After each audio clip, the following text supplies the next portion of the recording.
Where the Mountain Meets the Moon, Chapter 23. Minli and the king walked through the garden, and she told him her name and where she was from and about her journey. Remembering the fish's warning, she carefully didn't mention Dragon waiting for her in the forest. As they walked, the patterned stone pathways gently massaged her feet, and the sun seemed to disappear like a closing flower. When they finally approached the pavilion, night had fallen. "So," the king said, "now you have come here to find the guardian of the city." "Yes," Minli said, and looked at him expectantly. "And you think the guardian is me?" the king said. "Yes," Minli said. "Do you know what the borrowed line is? May I have it?" "The borrowed line," the king repeated, and they stopped in front of the pavilion. The moon's reflection fastened onto the water's surface, and Minli saw why the pavilion was called Clasping the Moon. The image of the moon lay protected in the water like a glowing pearl, and the king stared at it deep in thought. "Come, let's eat, and then we will see what can be done about your borrowed line." Minli entered the open-air pavilion. At the center, 2 stools and a small table of elaborately carved ginkgo wood waited for them. A large, finely woven bamboo basket as tall as Minli's waist stood next to the chairs. The king eagerly lifted off its lid, and rich, warm aromas floated in the air, making Minli's stomach growl. The king took out the plates of delicate pink shrimp dumplings, savory noodles and pork, dragon's beard bean sprouts, emerald green chives, and a bowl of white jade tofu soup. A pot of tea and an assortment of cakes sat on the bottom layer of the basket. To finish off the dinner, the king handed Minli a pair of intricate gold chopsticks that weighed heavily in her hands, and with his urging, Minli began to eat what was easily the most delicious meal she had ever had. "I am not sure what the borrowed line is that you are looking for," the king told Minli as he sipped his tea. They had finished eating the main meal, and she was enjoying a turtle-shaped cake filled with sweet and soft red bean paste, a taste not known to her before. As she swallowed, its richness seemed to warm her from her throat to her stomach. "But I think I can guess." With great effort, Minli stopped eating and looked at him. "You can?" she asked, and suddenly a hope filled her. "What do you think it is?" "Do you know why this city is called the City of Bright Moonlight?" the king asked. Minli shook her head. "My great-great-grandfather changed the name of his city.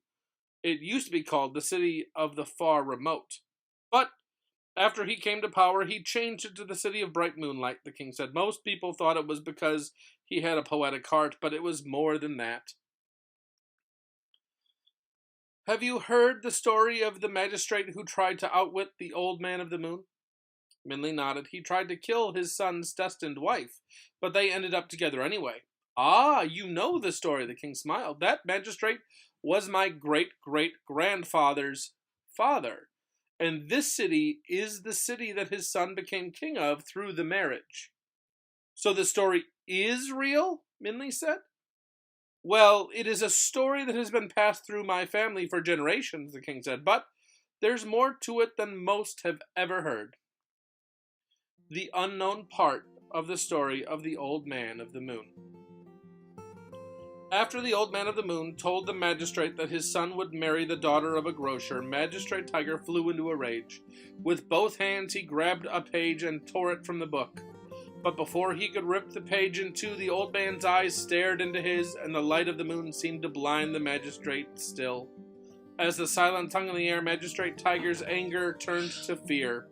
But finally, the Old Man of the Moon nodded at him grimly. "Pages of the Book of Fortune do not tear easily, but that paper was being sent to you before I borrowed it," the old man said. "So, perhaps it is only fitting that you finally receive it. Take it. The book has bestowed some extra qualities to it, though they will be as useless to you as the original paper would have been."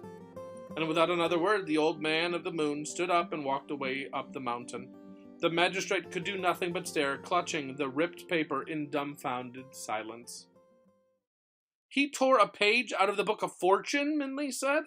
"Yes," the king said, "but he himself was never able to read it, so it remained useless to him, just as the Old Man of the Moon had said it would be." "Come," the king said, As he walked out of the pavilion onto the bridge under the moon, as Minley followed, he reached inside the breast of his shirt, slowly took out a gold-threaded pouch, and said, "This is the ripped page. It has been passed down from generation to generation, studied by the kings of the city of bright moonlight. None of us has ever understood what the old man of the moon meant when he said that it was borrowed." Minley watched, fascinated, as the king took from the gold pouch a delicate folded piece of paper. Paler than even the white jade tofu she had eaten for dinner, the paper seemed to have a light of its own, dimming the gold threads of the pouch that held it. "It was my great-great-grandfather," the king said, unfolding the paper, "who realized that the words on it can only be seen in the bright moonlight. He renamed the city of bright moonlight, as a reminder for the kings that followed him." Minley looked at the paper as if in a daze. In the moonlight, the page glowed. A single line of faint words, as if written with shadows, was scrawled upon the page in a language Minley had never seen. "So, I think this paper, which the old man of the moon said he borrowed," the king said, "this written line torn from the Book of Fortune, is the borrowed line you seek." "Of course," Minley said, and excitement bubbled inside of her. "It must be." But her excitement popped as she looked at the carefully preserved page and remembered how the king had it on his person, carefully and preciously kept in the pouch around his neck. It seemed impossible that he would give her such a cherished treasure. "It was only after much study that my great-great-grandfather was able to decipher the words," the king said, "and that is when he realized that the words changed according to the situation at the time. From then on, whenever a king of the city of bright moonlight had a problem, he consulted the paper." "And it tells you what to do?" Minley asked. "Yes," the king gave a wry smile, "though not the way you think. Sometimes the line on the page is more mysterious than the problem." And with that, the king looked down at the line. As he read, a startled expression came across his face. "What does it say?" Minley asked. "It says," the king said slowly, "you only lose what you cling to." The king's words seemed to hang in the air. All was silent except for the soft rustling of the page and the gentle breeze. Minley, unable to speak, watched it flutter as if it were waving at her. "So it seems your request," the king said, "deserves consideration. The line tells me as much. Let me think." Minley looked at the king, quiet but puzzled. "For generations, my family has prized this paper.